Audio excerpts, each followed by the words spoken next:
Olá, minha gente. Hoje, quarta-feira, 20 de maio, estamos aqui para retomar as nossas discussões sobre a geografia. Portanto, vamos dar continuidade àquela discussão de quarta-feira passada, em que estávamos tentando explicitar minimamente a nossa relação com os conceitos de paisagem. Antes de iniciarmos ou de mudarmos e ir um pouco mais à frente no nosso assunto, eu queria fazer algumas observações em torno de observações que me foram enviadas por pessoas que acompanham aí o canal e que estão associadas diretamente às coisas que eu disse e às imagens que eu mostrei como produções diretas do Ecaute lá no Pernambuco da época de Nassau e depois com relação àquela imagem imponentíssima, né, criada pelo Humboldt, né, e que de alguma maneira procura algum nível de sistematização. Bom, duas observações foram feitas em relação a isso que eu acho que vale a pena e é super interessante a gente comentar aqui. Uma delas é que, evidentemente, o Ecaute não produziu somente essas duas imagens, ele produziu muita coisa. E uma delas é essa que vocês podem ver aqui.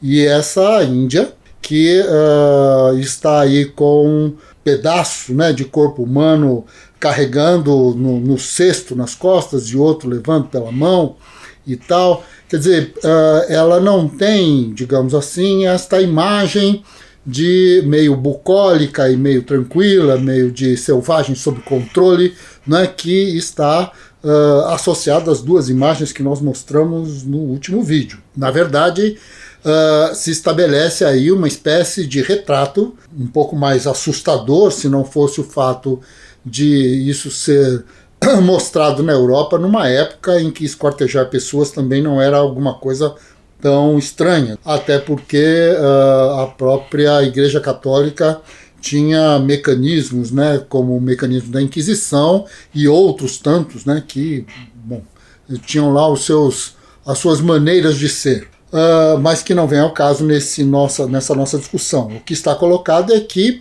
essa imagem bucólica não necessariamente perpassa por todas as imagens do Ecaute, o que de alguma forma o coloca como uma espécie de retratista.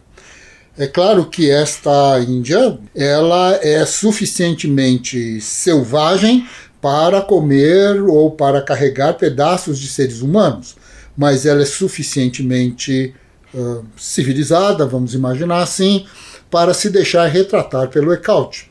Então, nesse sentido, cria-se uma espécie de ambiguidade, e essa ambiguidade que surpreende, que leva os observadores a um certo tipo de perplexidade frente às condições, frente àquilo que se enfrenta. Acho que se nós observarmos com alguma tranquilidade, tanto a literatura, desde dos Lusíadas, né, do Camões, e a tentativa então de reproduzir os acontecimentos das viagens de Vasco da Gama, e esta relação entre o controle, a violência, a supremacia, digamos assim, do domínio europeu sobre as terras africanas e asiáticas, e aí, no caso, sobre o que viria a ser o estado de Pernambuco muito tempo depois, não é?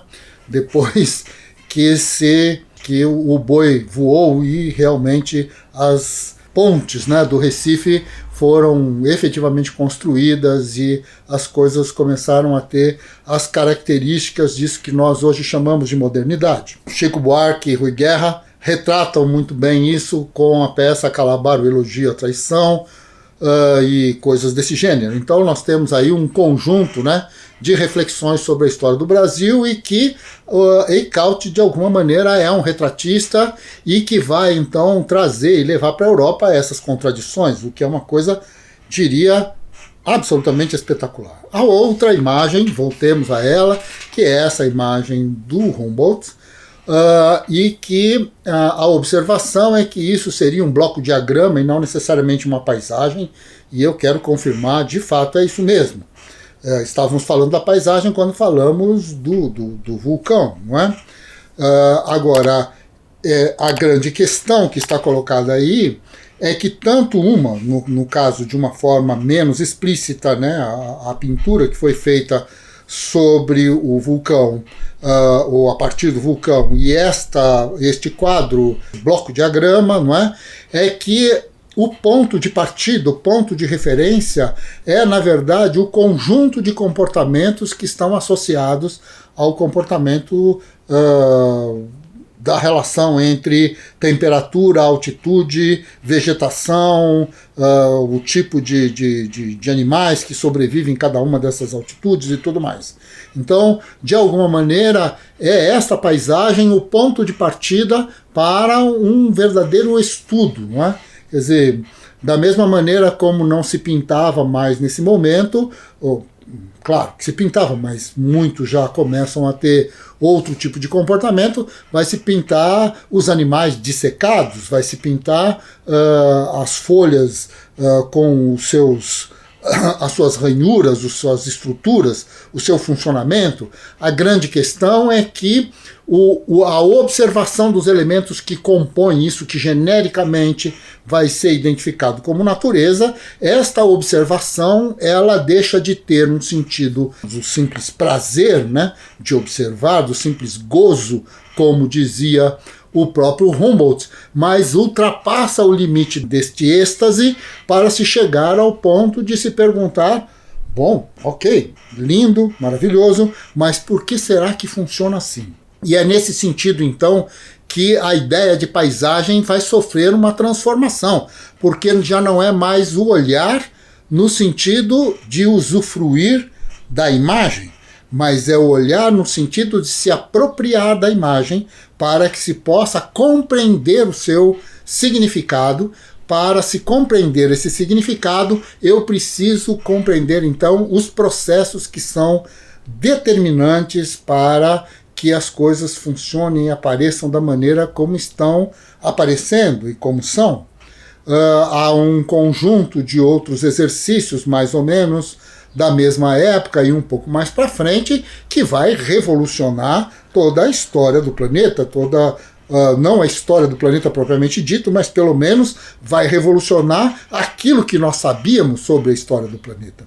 Quer dizer, quando nós imaginamos, então, um engenheiro construtor de canais na Inglaterra, que para fazer as escavações desses canais, que acelerariam então aquelas balsas todas levando mercadorias do norte para o sul, do leste para o oeste, e daqui a pouco ele começa então a encontrar no fundo das suas escavações restos marinhos, e começa a identificar então nestas imagens, né, na observação da imagem, na observação daquilo que é o aparente, daquilo que é esta condição da aparência, ele começa a identificar que onde não existe mar nenhum mais, né, deveria existir algum, porque afinal de contas aqueles moluscos não vieram andando do mar até ali. Aparentemente algo que nós hoje achamos até um pouco tolo, mas na época, como se imaginava que a Terra era exatamente, ou tinha a mesma estrutura, o mesmo formato, a mesma distribuição de quando Deus a criou há mais ou menos 6.000 anos antes da construção desses canais, pela contagem que se fazia, né, dos tempos que já estavam definidos nas escrituras, então se imaginava que a Terra tinha 6.000 anos, era um dado. A partir daí, então, quando começa a descoberta desses moluscos, vamos dizer assim, desses restos de animais marinhos em lugares onde não existia o mar, começa então uma discussão sobre como que aquilo foi parar lá. E aí começa uma discussão que vai para além disso, isto é, então isto aqui já esteve debaixo do mar, então a Terra nem sempre foi ou é do jeito que a gente está vendo. E então, como é que foi a história para que essas terras que estavam embaixo d'água agora está ou se apresentar como terra imersa? Então tudo isso vai sair lá dos 6.000 anos que estavam colocados em torno do início do século XVIII para algo em torno de 4 bilhões e 500 milhões de anos, que é o que nós imaginamos hoje que o nosso planeta tem de idade. esta observação das formas, a observação dessa aparência, não com o objetivo exclusivo de retratá-la e de assumir a sua subjetividade, mas com o objetivo explícito de sistematizá-la e dominar a sua processualidade. É este movimento que vai tornar, então, a paisagem algo diferente daquilo que ela se expressava até o século XVIII, até o século XVII. Então, neste momento, as figuras de Humboldt, as figuras dos naturalistas, de uma maneira geral, que vão se inspirar em Humboldt, vão começar, então, a viajar pelo mundo, a catalogar animais, a catalogar plantas, a catalogar processos, a identificar as inter-relações, até chegar no final do século XIX, começo do século XX, e aí, começar a se imaginar, como Wegener nos propôs, que os continentes se movem e tal. Bom, isso tudo já é uma outra discussão mais para frente, mas de qualquer maneira, a aparência das coisas é o ponto de partida para o questionamento.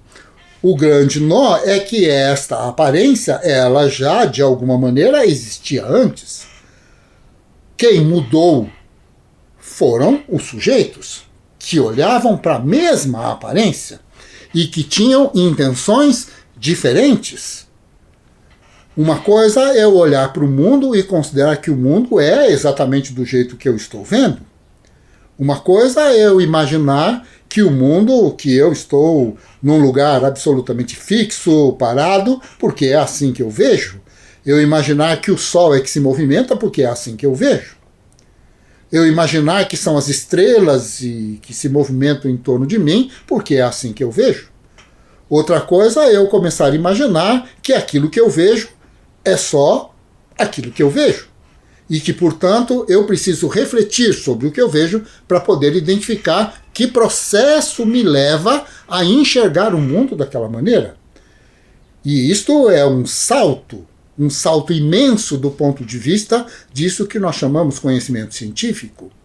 A ideia de que a Terra é redonda, de que a Terra gira, de que ela gira em torno do Sol, este movimento todo também tem como ponto de partida o elemento da aparência.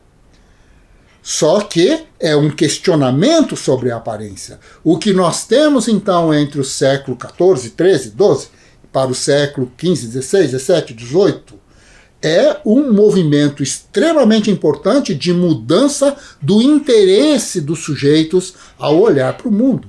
E isto é que ressignifica a paisagem. Não exatamente porque ela é outra, mas porque o sujeito que a olha é que é outro.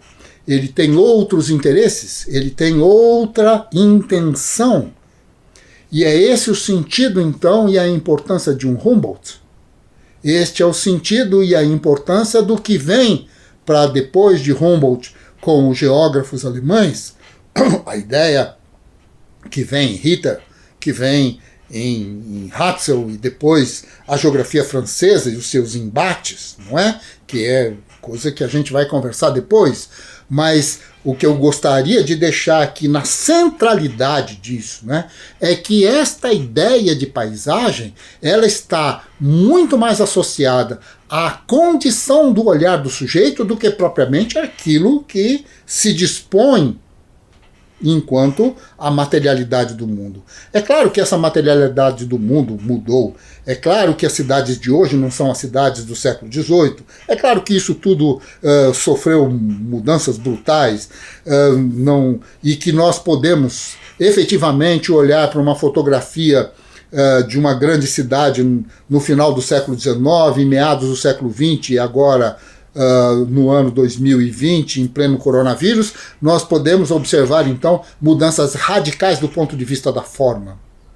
Mas podemos nos enganar, podemos tirar ou fazer imagens de determinados pontos da Cordilheira dos Andes, ou dos Alpes, ou então do Himalaia, ou de outros tantos lugares do Saara, ou do deserto do Atacama, ou do deserto do Novo México, ou seja lá onde for, que, bom, aparentemente parece tudo igual. O que muda de fato é o que eu quero saber sobre essas coisas. E este é o elemento fundamental da ciência, que é a pergunta do sujeito: que dúvida você tem? E que dúvida você quer resolver? Que dúvida te provoca aquilo que você observa no mundo? O que é que a aparência do mundo provoca em você? É essa que é a questão que, de alguma maneira, a geografia vai ter de resolver. Olha para o mundo e me diz, então, como é que ele é? Mas não como ele é no seu sentido genérico e puro, mas como ele é em relação à vida que eu levo, em relação à vida que a sociedade à qual eu pertenço, ela de fato faz com que se realize. É nesse sentido, então, que a paisagem vai tomando outras características, não enquanto a paisagem enquanto um conjunto de coisas, mas a paisagem enquanto um interesse do sujeito ao fazer perguntas para a aparência. Bem, meus amigos, vamos parar por aqui, porque ainda tem muita coisa para a gente conversar. De qualquer forma, continuaremos discutindo geografia na próxima quarta-feira. Espero que vocês já não estejam saturados, porque nessa semana tivemos 2 lives imensas, só a de ontem durou mais de 3 horas, e que, bom, mas encontrar com o Rui Moreira foi realmente algo extremamente interessante, essa conversa, não é? E de qualquer forma, na semana que vem temos outras atividades, não é, que mais ou menos antecedem aí o Dia do Geógrafo, lá com o pessoal de Goiás, mas depois eu vou dando mais dados para vocês, ok? E espero que vocês continuem gostando e que a gente aqui continue conversando. Um abraço a todos, até sexta-feira, quando voltaremos aqui a discutir o tal danado do ensino da geografia. Até mais.